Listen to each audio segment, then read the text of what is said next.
Okay, let's talk about Manchester United. Okay. Now, Manchester United have not been a well run club since 2013 when Sir Alex Ferguson and David Gill left, when Ed Woodward started taking over. And let's remember, in 2005, when the Glazers took over Manchester United, things were going well for them. Okay, they were winning the league. They were winning. They made it to three Champions League finals. Uh, they lost obviously the 2009, 2011 to the great Barcelona teams, but they beat Chelsea in the 2008 final in Moscow. And then when Sir Alex Ferguson left, David Moyes was brought in as the chosen one, and he didn't even make a full season. Okay, and then after 2014 World Cup, Louis van Gaal was brought in, and Louis van Gaal was, okay, we're gonna, after the taking the Dutch to the semifinals of the World Cup, Louis van Gaal was gonna, bring Manchester United back to glory days. Well, that didn't work out so well. I think he wins the FA Cup and then gets fired. So in comes the special one. In comes Jose Mourinho. And Jose Mourinho, before too long, is also showing the door. Okay? And in comes Ole Gunnar Solskjaer, probably the luckiest manager in the history of football, of Manchester United. Every time he looked like he was about to get canned, he'd pull off amazing win, like the Champions League against PSG, where they got a penalty kick and advanced on. And I think they lost to, I think they lost to Barcelona. But nevertheless, then he starts having problems. They bring in Ralph Ragnock, and Ralph Ragnock is, going to stabilize the team and then be the director of football, and they're going to bring in a new coach. Well, that didn't work out so well either. Things started going poorly for Manchester United. Remember, they lost.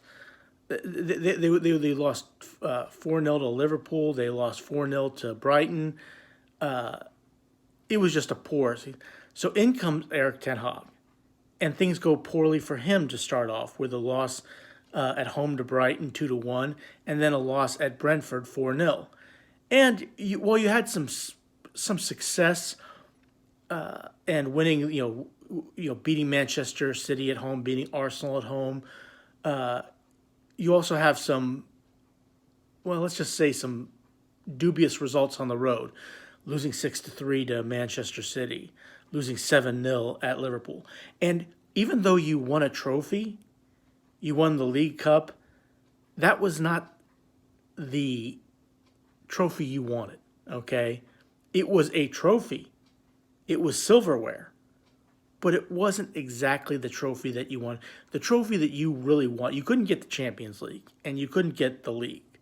But what you could have gotten was the FA Cup, because getting the FA Cup would have prevented Manchester City from doing the treble. Well, you failed there. You lose 2-1 to Manchester City, and let's face it, it was a game that Manchester United did reasonably well. I think the penalty was dubious, but regardless, you still lost, and you end up with a trophy, and now we're in the transfer window, okay? And Eric Ten Hag wants to strengthen his team, okay? And what he needs is probably two or three. He probably needs 4 or 5 players actually. Okay. He needs a goalkeeper that's going to play the way he wants the goalkeeper to play. That's why Onana from Inter Milan is so valued, because he is a player that plays the way goalkeeper that plays the way Ten Hag likes to play. In fact, I think he played for Ten Hag at Ajax, and he is willing to come, but he has to be met. The valuation has to be met, so he's going to be on his way. And you also need probably 2 or 3 midfielders, maybe 2, maybe not three, but two solid midfielders. You get for 55, possibly 60 million pounds. What's his name? Mason Mount. Okay, now Mason Mount is a. I don't rate him. I don't think he's as good that good. I think he's decent. I think he's acceptable, but certainly not going to blow the wind up my skirt as far as Mason Mount is concerned. I mean, he's not great. He's good. He's decent, but he's not somebody that is going to revolutionize your squad. Now, I could be wrong on that. He may turn out to be a great signing, maybe have a great career at Manchester United. But if you listen to the Manchester United fans, like the Mr. Flying Pig, talking about him getting the number 7 uniform. Now, look, the 7 jersey is iconic. Eric Cantona, David Beckham, Cristiano Ronaldo, but then there's also been Alexis Sanchez. So keep in mind, the 7 jersey is not always meant that you're going to be superior, but giving Mason Mount the number 7 jersey is rather interesting in and of itself. I don't know that he's earned it or that he deserves it, but we'll see. Nevertheless, you're also, everybody was talking about Kane coming. Well, Kane's not coming, okay, because dealing with Tottenham and trying to get Kane and basically the limited amount of funds that you have is you're not going to get Kane, okay? That's why you're looking at players like Rasmus Holland and Radu Kalumuni, I think from Eintracht Frankfurt. Those are the players you're looking at right now. Okay, so you're probably going to get a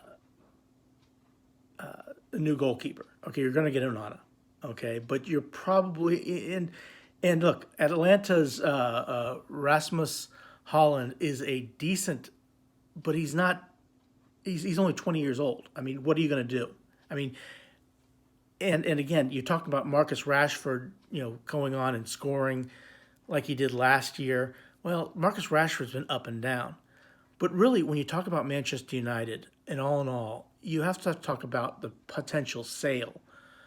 Now, we've been hearing all summer long about how the Iraqis are going to make the purchase. In fact, we were told on Monday that a deal was imminent. Well, a deal is not imminent. In fact, it's not even close. So, and keep in mind, the Glazers don't have to sell. It's not like the Glazers live in Manchester. It's not like you can go down to their place and file protests and lodge protests. And they live in a gated community in Tampa somewhere that you're never going to find, and you're not going to be able to get into to see them anyway. So, with Manchester United right now, you have to say they are a dumpster fire. I mean, they have right now probably Erik ten Hag's probably pulling whatever little hair he ever has in his head out and making himself even balder than he already is, based on the options that he has going forward. He really doesn't have a lot to go to work with going forward, and he probably wants to get rid of a lot of the dead weight. He wants to get rid of McTominay. He wants to get rid of Fred. He wants to get rid of Harry Maguire. Now, they've kind of gotten rid of David De Gea because David De Gea doesn't play the way that Erik ten Hag wants him to play, a goalkeeper position. But again, the way they got rid of David De Gea was, let's face it, it was absolutely garbage. What they did to David De Gea, they gave him an offer, then pulled it right off the table from him. And now he's a free agent, and we'll see what happens there. But it makes me wonder, is Manchester United more interesting now that they're crap? Okay, because, look, they are not going to in danger of winning the league. Okay, Manchester City, Arsenal, Liverpool are probably above them. And to some extent, with the deal that Newcastle's done, they might be even above Manchester United as well. But the transfer window is not open, and things could change, and they could get bought out. They could get stabilized, and that would make Manchester United interesting again as a top club. But right now, the fact that they're in the Champions League, which is good, I don't think they're in danger of winning the league. I don't think they're in danger of winning the Champions League. They could win the League Cup again. They could win the FA Cup. But really, right now, the Glazers could pull a U-turn and say we're not selling.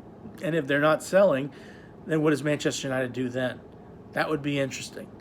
But keep in mind, I always wondered, is Manchester United more interesting without their crap? I don't know. You tell me. Put it in the comments below. Have a good rest of your day. Thanks for watching. Go Arsenal, and please click like, share, and subscribe.